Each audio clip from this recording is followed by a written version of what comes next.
Good evening, everybody.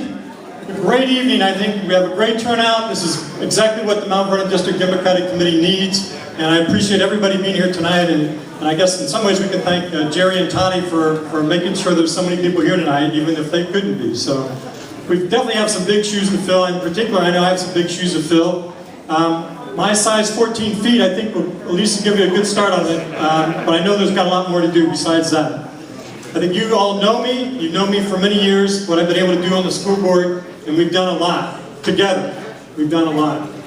We have had some amazing changes in our schools in the last 12 years, from our full-day kindergarten to having full-day Mondays to having our focus on our kids not just taking SOLs, but our kids doing more than that, learning and growing and developing in other ways. Those are all things I've been a key part of.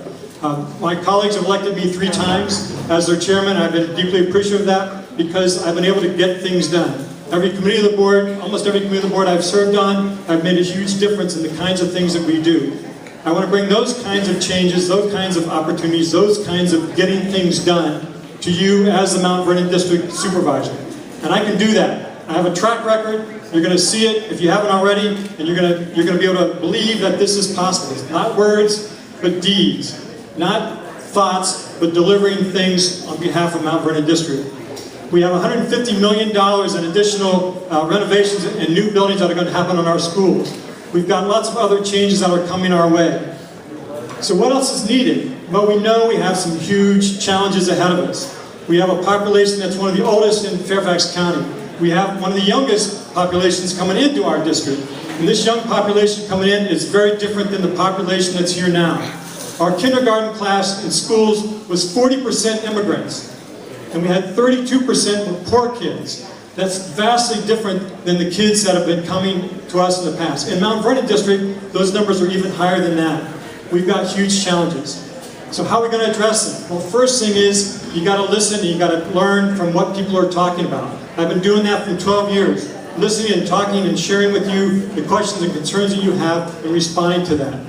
We absolutely have some significant transportation needs. And not just Richmond Highway and getting rail down Richmond Highway, but we have other parts of this county that need lots of help. We have Rolling Road, who we know it's just a mess for anybody who's trying to go in and go there and out of there and try to also get on the Parkway. We've got Lorton Road, who's torn up now, and we hope it'll be the future of this county in many ways. The development is going that way. But we have lots of things up here too that need more attention. I'm a business person. I've developed multiple businesses. I currently am a healthcare owner. I have about 60 people working for myself and my partners. I know how to build businesses. I was a member of SFDC, Southeast Fairfax Development Corporation, which is responsible for developing this area. I was head of Good Shepherd Housing. I was president of my Neighborhood Recreation Association. I've been president of the school board. I've been with you every step of the way as we've developed and built and worked towards making this community a much better community. I need your support now as well. We have opportunities to do more. We mentioned transportation. We have social service needs and development needs that are essential to our community. What are those things? We need wraparound services for our kids. We have kids who are more needy and require more support than ever has happened before. That means not just dealing with kids when they're in school, but dealing with kids when they're coming home without a parent in the household, a kid whose parents maybe don't know the language, which is what many of our kids are nowadays. We have an elementary school with more than 140 languages in it. What do you think that represents? What do you think that means for our county, our district, and our county as a whole? It means we have to reach out to those people. We have to teach them and help them understand our culture, help them understand what this means to be a resident and a citizen of Mount Vernon, and what we know will make a difference for our community.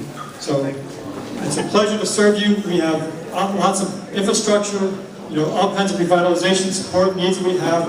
I'm very familiar with those. I'm familiar with you, and I look forward to listening and talking with you over the next few months as we go through this primary. And most importantly, it is my absolute pleasure to have served you these last 11 years, and I hope I'll have a chance to serve you for 4 more. Please vote for me on June 9th. Thank you.